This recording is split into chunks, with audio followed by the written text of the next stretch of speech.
Hola, muy buenas a todos, aquí Arcamed 456 al habla. Sí, ya sé que desaparecí por varios meses, pero por lo menos, antes de terminar el año, quisiera traerles un último video al canal, ya que este año posiblemente, lo he tenido muy pero muy abandonado.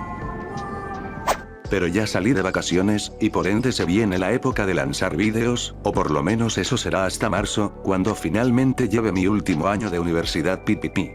Bueno, ahora sí, sin muchos más rodeos, comencemos con el video, que es la última parte de un iceberg, que he tenido bastante abandonado desde principios de este año, que es el iceberg de la historia del Perú. Espero lo disfruten mucho, y ya nos veremos al final del video.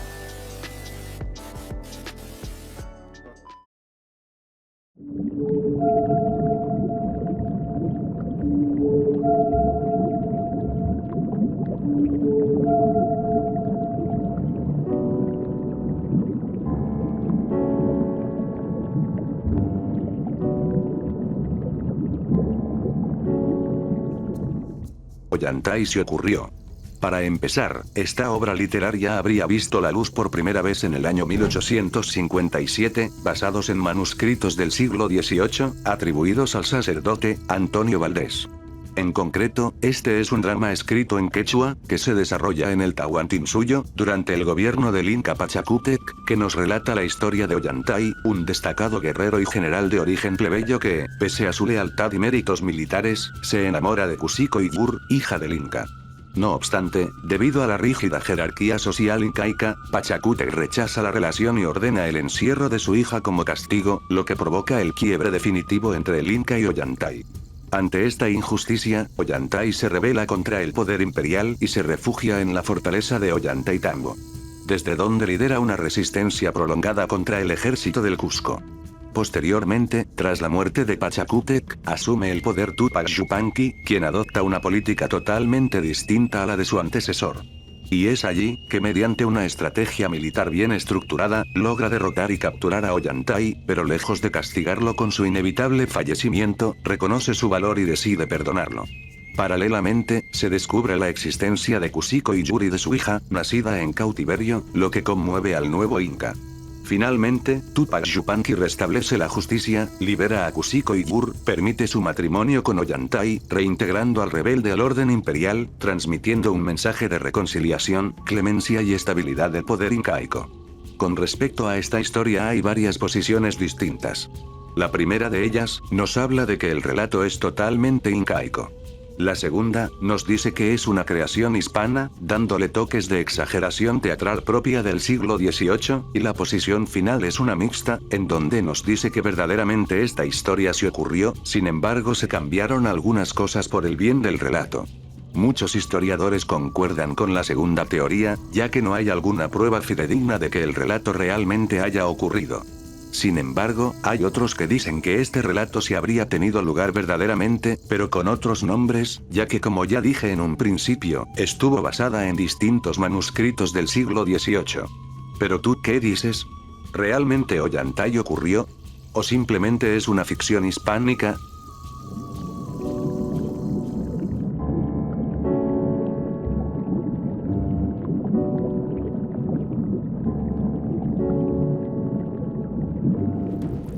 Telegrama peruano en la Segunda Guerra Mundial.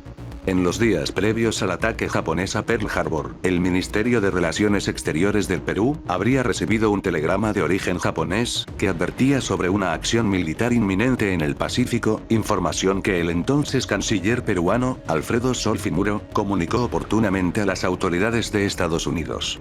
Sin embargo, dicha advertencia no fue atendida, o no generó una respuesta preventiva eficaz, esto mismo debido a que las autoridades del país norteamericano recibían múltiples alertas a diario, y por ende, una más proveniente del Perú, no significaba la gran cosa, por ello hay que entender que se subestimó la posibilidad de un ataque directo, lo que explica la inacción. Y bueno, como dicen por ahí, el resto es historia.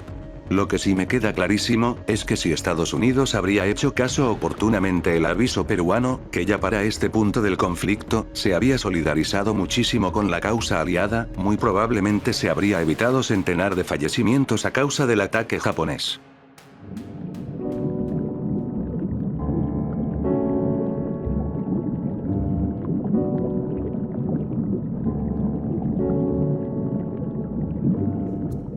El Incarri. Es un mito andino originado en el período colonial, que expresa la resistencia cultural de los pueblos indígenas, frente a la conquista española, y la ruptura del orden incaico. Según la tradición, el Incarri, interpretado como el Inca Rey, fue decapitado por los conquistadores, pero su cuerpo, enterrado en distintos lugares del territorio andino, continúa creciendo bajo la tierra, y cuando logre recomponerse por completo, retornará para restaurar el Tahuantinsuyo, restablecer el equilibrio del mundo, y poner fin a la dominación extranjera y al sufrimiento indígena. De esta manera, este relato se convertiría en una narrativa de esperanza colectiva, justicia histórica, y renovación del orden social. Ciertamente, este mito no solo cumple una función religiosa y cosmogónica, sino también política y social, pues, articula la memoria del pasado imperial con la expectativa de un futuro de reivindicación, siendo reinterpretado a lo largo del tiempo como una forma de resistencia simbólica frente a la colonización, la explotación, y la exclusión, y manteniéndose vigente en la tradición oral andina, así como en el análisis antropológico e histórico del Perú, como expresión de una identidad cultural, que sobrevive y se resignifica frente a la imposición colonial y republicana. No obstante, hubo muchas personas que creyeron realmente que Incarri volvería al mundo mortal, para poder reivindicar de una u otra manera el imperio incaico. Bueno, nada más que decir.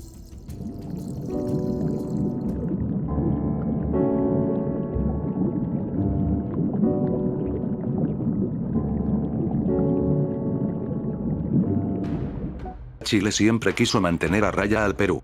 Bien, este punto puede sonar algo conspiranoico al principio, pero déjenme explico.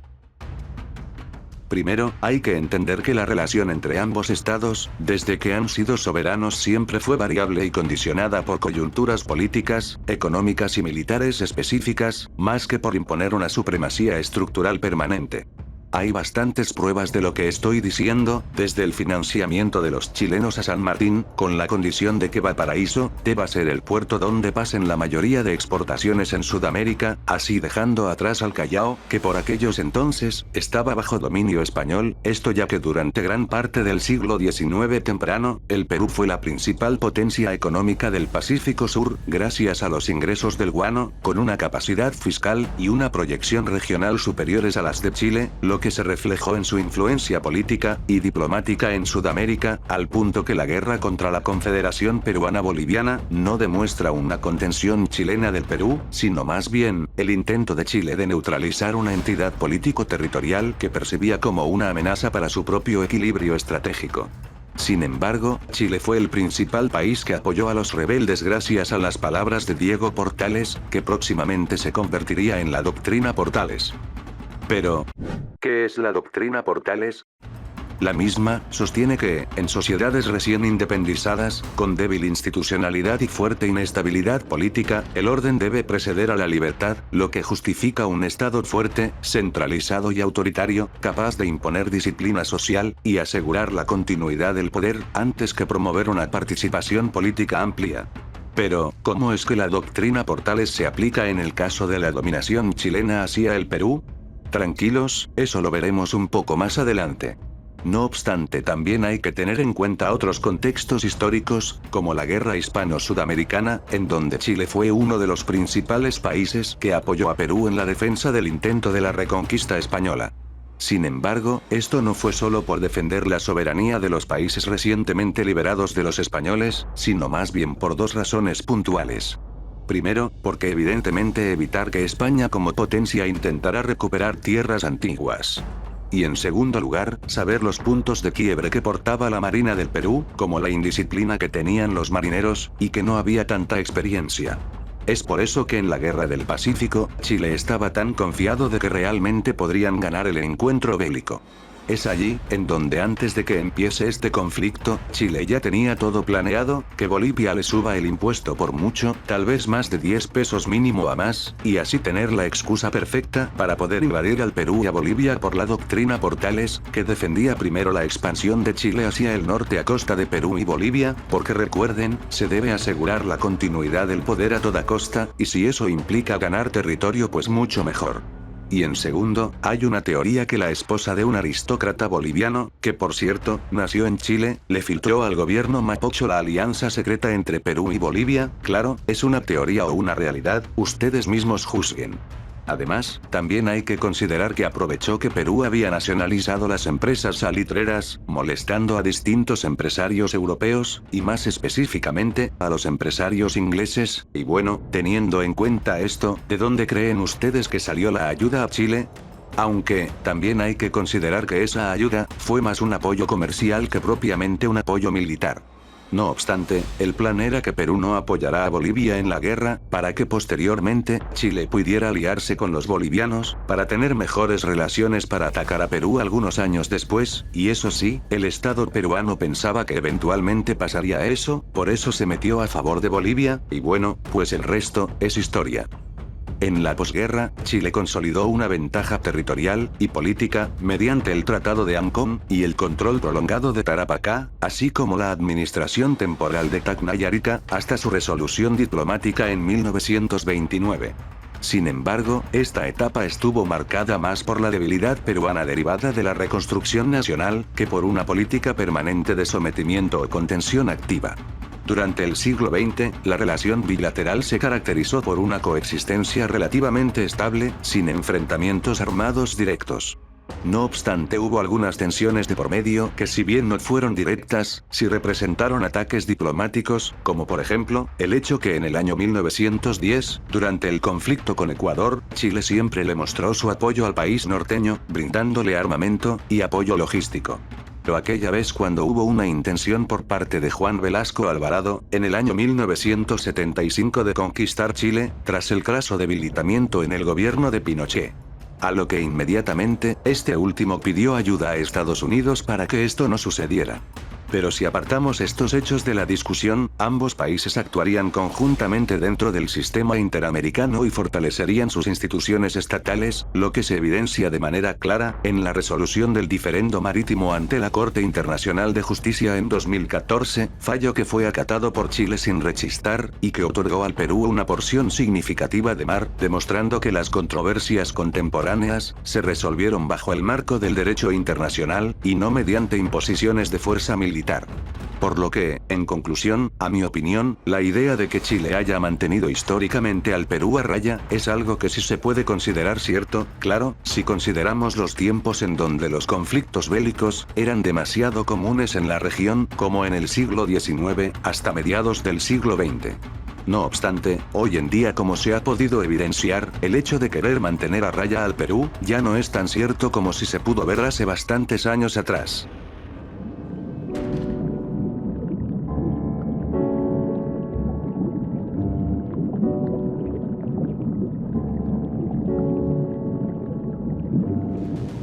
Los documentos Michinelli.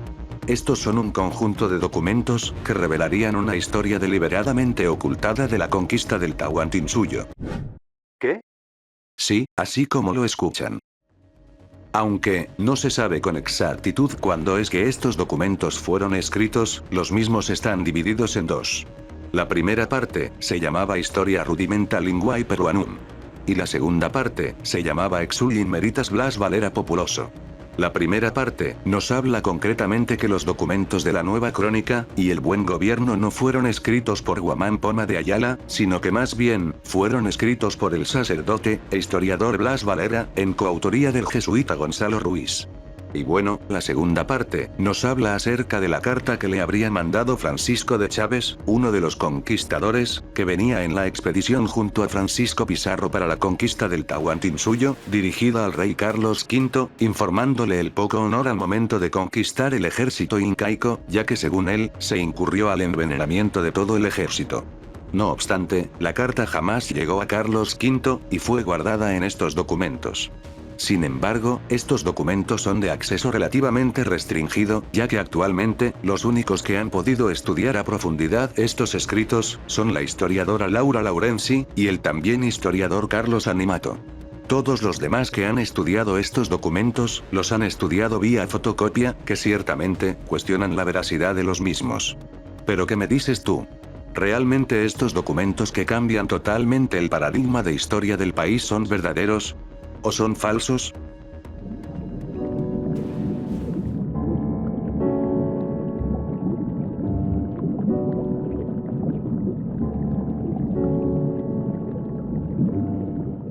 El oro de los jesuitas.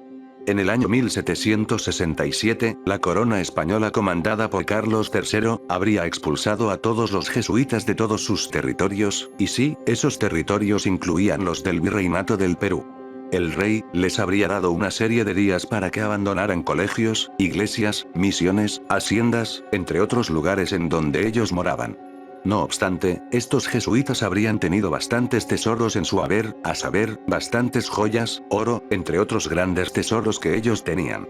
Tras tener muy poco tiempo para abandonar el Perú, se cree que los jesuitas habrían enterrado casi la gran mayoría de estos tesoros en cuevas remotas y bajo distintas haciendas desconocidas en la Sierra Central y en Pisco.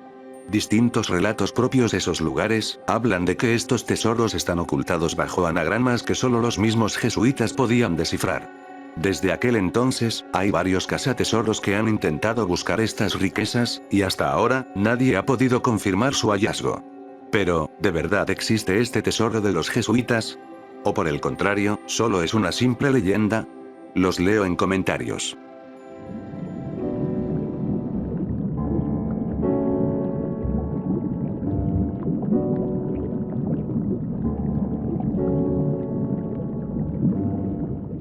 ¿El Perú es un país colonizador?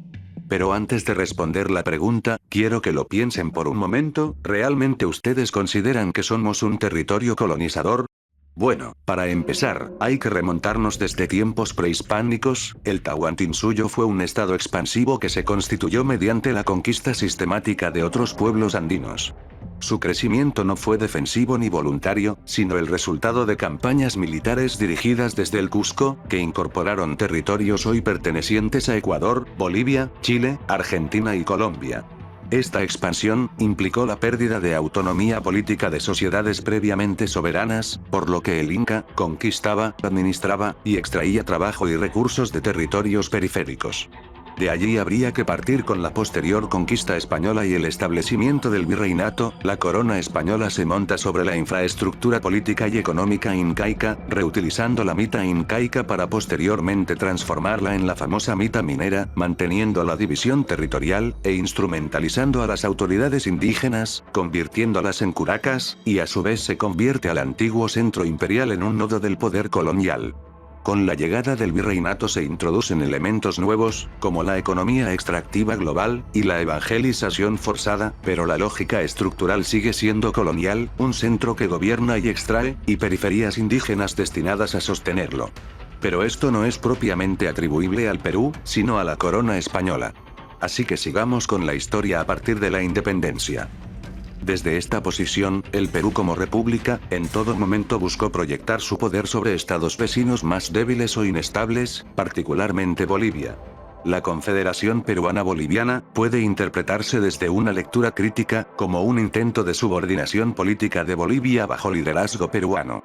Aunque formalmente, se presentó como una unión, en la práctica el eje de poder económico y administrativo, se concentró en el territorio peruano, reproduciendo una relación asimétrica propia de un proyecto colonizador regional.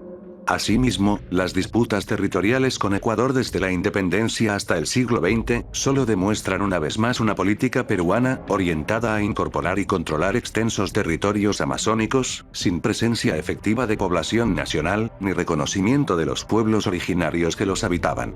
La ocupación administrativa y militar de estas zonas, posteriormente legitimada por tratados, puede ser leída como una colonización territorial externa, donde el Perú actuó como estado expansivo frente a un vecino con menor capacidad de control estatal. En conclusión, sí, desde la época republicana, el Perú puede ser considerado como un estado con aspiraciones colonizadoras regionales, especialmente hacia Bolivia, Ecuador, y zonas amazónicas fronterizas, no mediante colonización ultramarina, sino a través de expansión territorial, subordinación política, y explotación económica asimétrica. Es un colonialismo incompleto, disputado, y finalmente contenido por la reacción de otros estados, pero existente como proyecto y práctica histórica. Con respecto a esto, no tengo nada más que decir.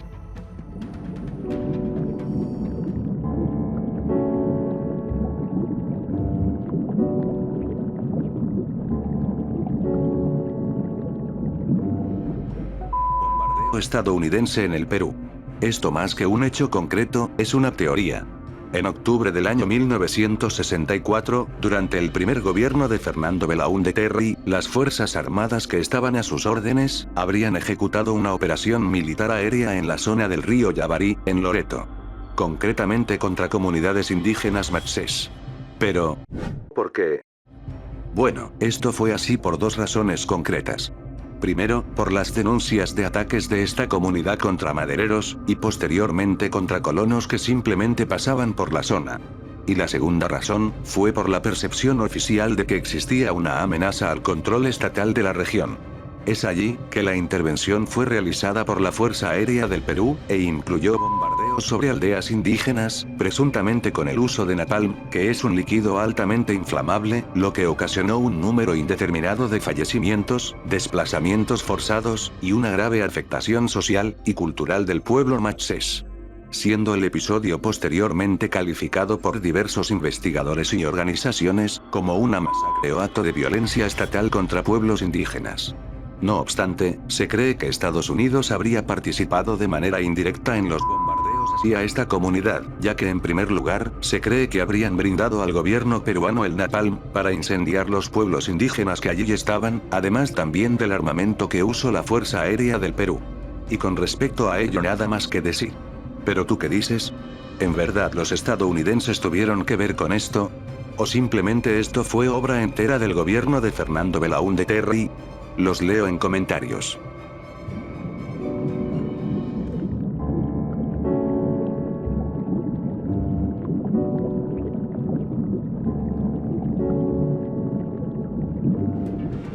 El Holocausto del caucho. Durante el auge del caucho en la Amazonía peruana, entre fines del siglo XIX y las primeras décadas del siglo XX, se produjo uno de los episodios más atroces y deliberadamente ocultados de la historia nacional. Estoy hablando del genocidio del Putumayo, o más conocido como el Holocausto del Caucho. Esto habría sido ejecutado bajo el dominio de la Peruvian Amazon Company, conocida como Casa Arana. En vastos territorios del actual norte amazónico, pueblos indígenas como los Huitoto, Ora, Ocaína y Andoque, fueron sometidos a un sistema de esclavitud empresarial, en el que la vida humana carecía de valor económico propio, y solo importaba la extracción del caucho. Los indígenas eran forzados a cumplir cuotas inhumanas, y si se negaban, el incumplimiento se castigaba con azotes hasta la muerte, mutilaciones, ejecuciones públicas, violaciones, y la destrucción de aldeas completas, todo como mecanismo de terror para asegurar productividad. Se estima que decenas de miles de indígenas fallecieron, no por una guerra, sino por una lógica empresarial amparada por la indiferencia, y en algunos casos, con complicidad del Estado peruano, que conoció denuncias e informes oficiales de estos hechos, pero permitió que los responsables eludieran una sanción proporcional. Simplemente, indignante.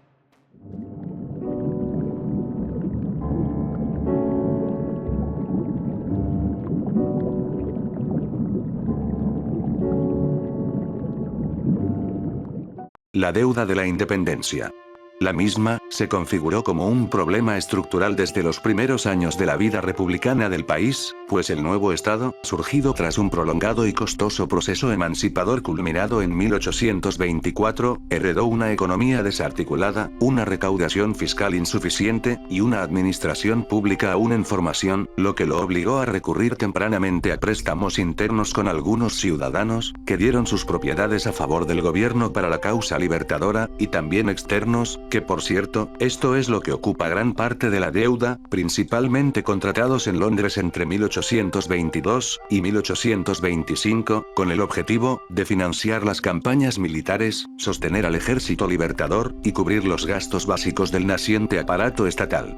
Sin embargo, dichos préstamos fueron concedidos en condiciones sumamente desfavorables, con elevados intereses, fuertes descuentos sobre el monto de la deuda, y escaso control en la administración de los recursos, lo que provocó inevitablemente, que el Perú no pudiera cumplir regularmente con el servicio de la deuda, ingresando en reiteradas moratorias que agravaron la crisis fiscal, limitaron la capacidad del Estado para invertir en infraestructura y desarrollo económico, y consolidaron una relación de dependencia financiera con el capital extranjero.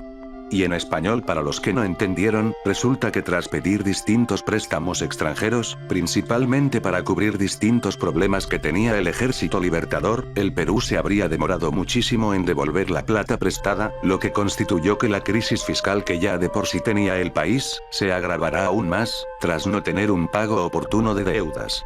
Situación que por supuesto, marcó gran parte del siglo XIX. Esta solicitud de financiamiento fue encabezada por don José de San Martín, Bernardo de Monteagudo, y a la postre, Simón Bolívar, que pidieron estos préstamos en nombre de la causa patriota, y que en el futuro, ante la imposibilidad de saldar las obligaciones acumuladas, llevó a la utilización intensiva de las rentas del guano y, finalmente, a la suscripción del contrato Grace en 1889, mediante el cual, el país cedió activos estratégicos, como los ferrocarriles a los acreedores británicos a cambio de la cancelación definitiva de la deuda. La verdad, es que el tema de la deuda de la independencia, tiene para un solo video de varias horas, ya que esto tiene un meollo bastante interesante en el tema de la malversación, o el desvío de fondos públicos, que lamentablemente ya pudimos evidenciar que no es un tema nuevo, y hasta es más, el tema de la corrupción no es que se originó desde el siglo XIX en el país, sino que habría sido común desde ya mucho antes, desde el mismo virreinato. Pero bueno, eso ya es otro tema que veremos un poco más adelante en este video.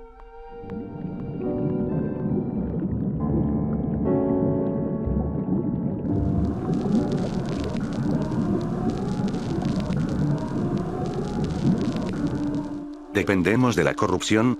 Puede sonar un poco loco, pero déjenme explico. Por cierto, esta respuesta está elaborada en base al libro, La historia de la corrupción en el Perú, de Alfonso Quirós. Una vez hecha esta explicación, podemos empezar. Históricamente, desde que somos una república, el Estado peruano ha llegado a funcionar y reproducirse a través de la corrupción, en la medida en que ésta se convirtió en un mecanismo informal de gobernabilidad, financiamiento político y articulación de élites, más que en una simple desviación del sistema. Desde el ocaso del orden colonial, pasando por la temprana república, el ciclo guanero, las dictaduras militares, y las democracias frágiles del siglo XX. La debilidad institucional crónica del Estado, impidió la consolidación de una administración fiscal eficiente, transparente y legítima, lo que eventualmente, llevó a que amplios sectores del poder político y económico, recurrieran sistemáticamente a redes de patronazgo, sobornos, contrabando, colusión pública y privada, y teniendo como desenlace la captura del Estado, para sostener tanto el funcionamiento cotidiano del aparato público, como la acumulación privada de riqueza. En este sentido, la corrupción no solo drenó distintos recursos, sino que también sustituyó funciones estatales esenciales, permitió financiar campañas políticas, asegurar lealtades militares y burocráticas, destrabar inversiones, garantizar gobernabilidad en contextos de crisis, y compensar la incapacidad del Estado para recaudar impuestos de manera equitativa y eficiente. Así, lejos de ser un fenómeno marginal, la corrupción en el Perú operó como una facilidad del sistema político y económico, creando una estabilidad aparente, basada en acuerdos informales y excluyentes, que beneficiaron simplemente a élites reducidas, mientras postergaban el desarrollo institucional, profundizaban la desigualdad y erosionaban la legitimidad democrática. Así que sí, se puede afirmar que el Perú depende de la corrupción, muy lamentablemente a mi pesar. Pero, ¿cuándo veremos un cambio de esto? Tranquilos, eso lo veremos en el siguiente punto del iceberg.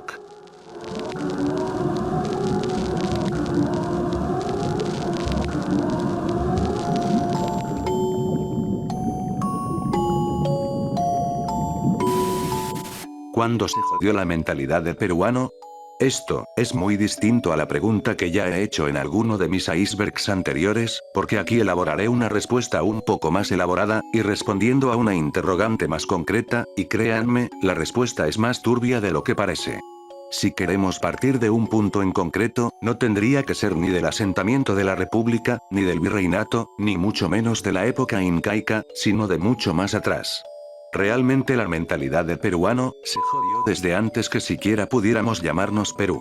Solo habría que remontarnos desde que las tribus que vivían en nuestro territorio, desde hace muchísimo tiempo, se quedaron estancados en solo una forma de vida, y si se trataba de presentar algún tipo de innovación, simplemente se descartaba, o se condenaba, cuando simplemente, estas nuevas técnicas de vida, la única intención que tenían, era mejorar la calidad de vida de la civilización de aquellos entonces. Todo decayó más con el imperio incaico, si bien fue extenso, no hizo nada para mejorar en el orden interno, o las tecnologías para lograr más herramientas, que fortifiquen la conexión entre los pueblos que la habitaban, ya que en lo único que pensaban era en expandirse, y en ejercer su dominio sobre esos territorios. Así haciéndolos, y que se noten las comillas en mis palabras, conformistas. Y ojo, no me malinterpreten, esto lo digo en un sentido neutro, no es que tengan tanta culpa con respecto a la falta de varios conocimientos. A lo que me refiero con la palabra conformistas, es que todo caería en la mentalidad de los mismos incas, más no lo que es religión o la tecnología e infraestructura. La propia mentalidad empeoraría con la llegada de los españoles, aunque no voy a entrar tan a fondo allí, porque ese sector de la historia no nos compete tanto, es más obra de los españoles que nuestra. Y esta decadencia de la mentalidad, posiblemente, tendría su auge con la llegada de Simón Bolívar, así obligando al Perú recién independizado, y a su gente a alinearse con la causa libertadora, con la frase que les dije en un iceberg anterior, que es la siguiente. El que quiera rebelarse, será fusilado. Así haciendo que el Perú inevitablemente, tenga una mentalidad de inferioridad, que hasta ahora nos persigue, sin poder hacer más, sin el deseo de mejorar lo que somos, y conformándonos con que, ya somos el país con mejor economía en la región, o ya somos uno de los mejores países gastronómicamente hablando. Siempre lanzando flores a lo que somos, y no hacer una autocrítica en lo que hacemos mal, y debemos mejorar. Y créanme, bueno sería que seamos autocríticos, ya que a nosotros los peruanos, lo que nos caracteriza es que somos muy individualistas. Primero el yo, segundo el yo y tercero el yo, sin tener en cuenta a los demás. Es más, los medios de comunicación tradicionales, tampoco es que ayuden tanto a promover esto, y cuando lo hacen, siempre es con una segunda intención. Y de esta manera, se demuestra que la mentalidad, es muy importante para que una sociedad se impulse y llegue a más. De que verdaderamente, podemos ser más. Y aquí quisiera citar una frase extraída del libro de Alfonso Barrantes, llamado, Barrantes, sus propias palabras. Si realmente el peruano quiere una verdadera transformación de la sociedad, se requerirá tener un enfoque basado en el realismo, la organización, y la disciplina. También dijo, que ese es un proceso que por lo menos, durará de 2 a 3 generaciones, aproximadamente de 30 a 50 años. Sinceramente, espero estar vivo para poder ver ese verdadero cambio en nuestro país.